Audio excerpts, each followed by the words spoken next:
नमस्कार मंडळी, आईच्या पाहुणचारमध्ये मी आपलं स्वागत करते। आज आपण अगदी झटपट व्हेज पुलाव कसा करायचा ते पाहणार आहोत।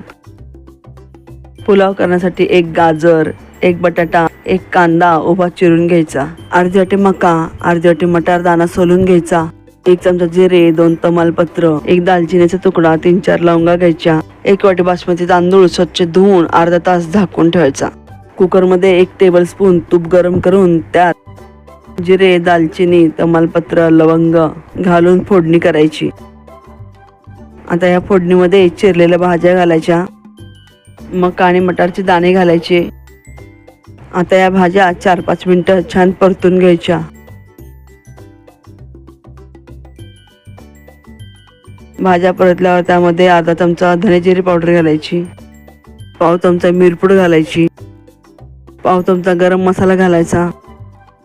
मंडळी, मी तुम्हाला आठवण करू इच्छिते की तुम्ही माझ्या चॅनलला पहिल्यांदा विजिट करत असाल तर सबस्क्राईब करायला विसरू नका।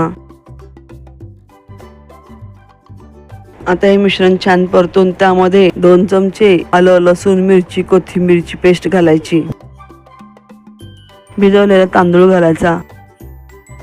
आता हे मिश्रण छान मिक्स करून घ्यायचे। मंडळी, माझ्या येणाऱ्या पुढील रेसिपी पाहण्यासाठी बेल आयकॉनवर क्लिक करा, जेणेकरून माझ्या रेसिपी तुमच्यापर्यंत पहिल्यांदा पोहोचतील। आता या मिश्रणात चवीनुसार मीठ घालायचे, तांदळाचे दुप्पट पाणी घालायचे। मिश्रण छान मिक्स करून कुकरला झाकण लावायचे। कुकरची 1 शिट्टी काढून पुलाव शिजवून घ्यायचा। नंतर गॅस बंद करून 10-15 मिनिटांनी वाफ मुरल्यावर कुकरचे झाकण काढायचे। पुलाव मस्त शिजलेला आहे। आता त्यावर चिरलेली कोथिंबीर घालायची। गरमागरम व्हेज पुलाव तयार आहे। हा पुलाव काकडी टोमॅटोच्या रायत्याबरोबर सर्व करायचा। मंडळी, तुम्हाला ही रेसिपी आवडल्यास लाईक, कमेंट, शेअर आणि सबस्क्राईब करायला विसरू नका।